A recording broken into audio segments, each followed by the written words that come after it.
আসসালামু আলাইকুম ভাই। সালাম। আচ্ছা, আমরা যখন শুনতে পারছি যে আপনাদের গড়টা সব কিছু একদম পুরা শেষ হয়ে গেছে, আপনাদের বলতে এখন কোনো কিছুই নেই। গড়টা আপনার যদি বিবরণটা বলতেন কেমনে কেমনে পড়লো, কীভাবে আপনি কীভাবে খবর পাচ্ছেন, আপনি কোথায় ছিলেন তখন? আমি বাজারে ছিলাম। আমার পরিবার ফোন দিয়েছে যে আমার বাড়িতে আগুন লাগছে। হুম কিভাবে লাগছে বলতে পারি না।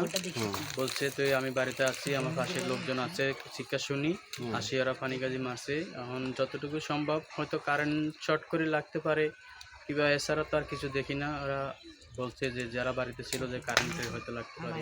মুহূর্তের ভিতরে মানে 2 থেকে 7 থেকে 5 মিনিটের ভিতরে পুরো ঘরে আগুন লাগিয়ে গেছে। আচ্ছা আগুন লাগে পুরো ঘর, লোকজন আর করতে পারে নাই। পুরো ঘর পুড়ে গেছে, ঘর থেকে কোনো কিছু বাইর করতে পারে না, একটা সুতো বাইর করতে পারে না। আচ্ছা, আপনার ঘরে কি কি ছিল? আমার ঘরে একটা টিভি ছিল, 4টা খাট ছিল, ফ্যান ছিল, নগদ টাকা ছিল 1,95,000 মতো। আচ্ছা আমার দুই পরিবার, আমার বাবার কাছে টাকা ছিল, আমার কাছে 1,60,000 থেকে 65,000 টাকা ছিল। আমি অটোরিকশা চালাই, অটোরিকশা ব্যাটারি কেনার জন্য টাকাগুলো রাখছিলাম। হয়তো ঈদ উপলক্ষে আমি ব্যাটারি কেনার কথা ছিল।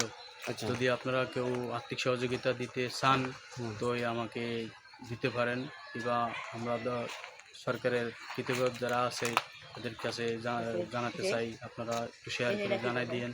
যদি আমাদের একটা ঘর করে দেয় তো আমরা থাকার মতো একটা ব্যবস্থা হতে পারে। আমরা নদী ভাঙ্গি এখানে আসছি, আমরা নদী ভাঙ্গা লোক, আমরা এখানে আসছি। এই যে আচ্ছা আমাদের। আচ্ছা, আমাদের এমপি সাহেব তো এখন লক্ষ্মীপুরে নাই, ঠিক আছে, কিন্তু উনি কোনো কিছু লোক পাঠাইছিল? জি, এনে আমাদের এমপি সাহেব লোক পাঠাইছে, লোক আসি দেখে গেছে, সৈদার হুম পাঠাইছে, বলছে যে উনি আসবে।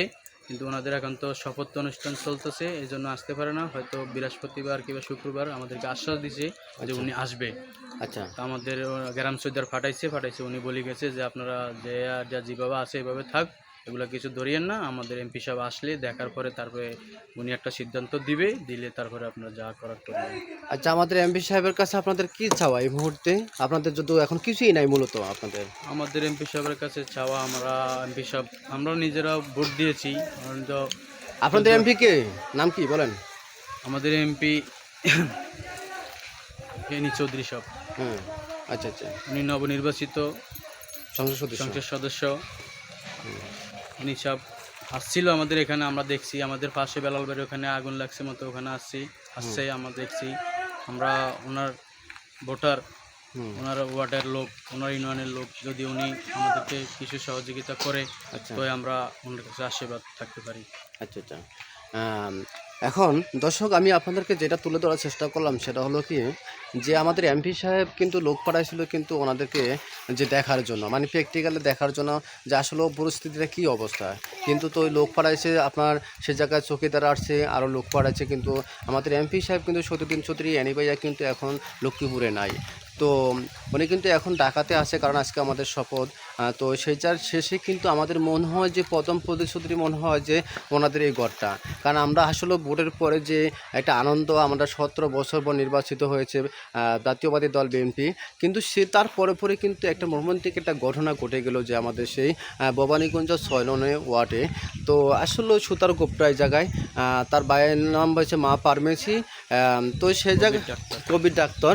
তো আপনারা যদি কেউ সরাসরি সরাসরি যদি আপনারা কেউ যদি তাদেরকে পাশে দাঁড়াইতে চান, আমি বলবো না যে সাহায্য করতে, কিন্তু আমি বলবো যদি তাদের পাশে দাঁড়াইতে চান, এই মুহূর্তে তাদের কোনো কিছুই নেই, যদি আপনারা কেউ হৃদয়বান ব্যক্তি দাঁড়াইতে চান তাহলে আপনারা সরাসরি চলে আসবেন আপনার সুতার গোপটা কবির মা ফার্মেসি, কবির সাহেবের দোকানে ফার্মেসিতে। সে জায়গায় যোগাযোগ করলে কিন্তু তাদের বাড়িতে সরাসরি চলে আসবেন। আর আপনার যদি তাদের পাশে দাঁড়াইতে না পারেন তাহলে আপনারা ভিডিওতে সর্বোচ্চ শেয়ার করে দিবেন, কারণ হয়তো বা আপনার একটা শেয়ারে আরেকটা কাছে লোকে পৌঁছাতে হবে, এটা উপরে মহলে যা যেন পৌঁছে।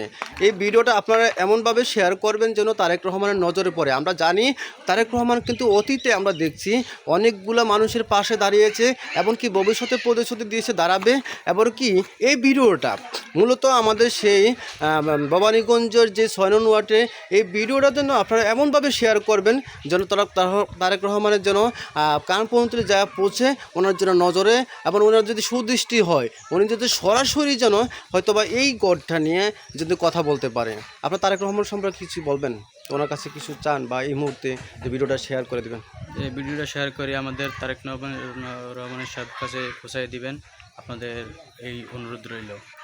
আচ্ছা, দর্শক উনি যেটা বলছে, উনি বলছে ভিডিওটা আপনার সর্বোচ্চ শেয়ার করবেন। যদি আপনি পাশে দাঁড়াতে না পারেন, যদি তাদের পাশে দাঁড়িয়ে যদি তাদেরকে যদি হেল্প না করতে পারেন, তাহলে আপনার ভিডিওটা সর্বোচ্চ শেয়ার করে দিবেন। আমাদের কিন্তু নতুন প্রধানমন্ত্রী যেমন তারেক রহমান কিন্তু ওনার কাছে যাওয়ার জন্য ভিডিওটা সব জায়গা পৌঁছে। কারণ আমরা অতীতে যে দেখছি যে অসহায় মানুষের পাশে দাঁড়িয়েছেন, অনেকের হয়তোবা গড় করে দিয়েছেন, অনেকের পাশে কিন্তু দাঁড়িয়ে কিন্তু আর্থিকভাবে সহযোগিতা করেছেন। তো আপনারাও এই ভিডিওটা সর্বোচ্চ শেয়ার করে দিবেন, কারণ আমরা বোর্ডের পরে কিন্তু এই প্রথম একটা ভিডিও আপনাদের সামনে নিয়ে আসলাম, কিন্তু একদম সবচেয়ে কিন্তু একটা কিন্তু নিঃস্বর্গ হয়ে যাওয়া কিন্তু ফ্যামিলির কান্না। কারণ আমি আশেপাশে সব কিছু আপনাদেরকে দেখানোর চেষ্টা করলাম, এই জায়গায় কিন্তু কিছুই নাই বলে চলে। সো দর্শক সবাই ভালো থাকবেন, সুস্থ থাকবেন। আর ভিডিওটা আবারও বলি, ভিডিওটা সর্বোচ্চ শেয়ার করে দিবেন সবার মাঝে। আপনি যদি সাহায্য করতে না পারেন, তাহলে আরেকজনকে শেয়ার করে দিবেন। আপনার একটা শেয়ারে হয়তো বা সেই ফ্যামিলিটা একটু হলেও কিন্তু স্বাবলম্বী হতে পারবে। সবাই ভালো থাকবেন, সুস্থ থাকবেন। আল্লাহ হাফেজ।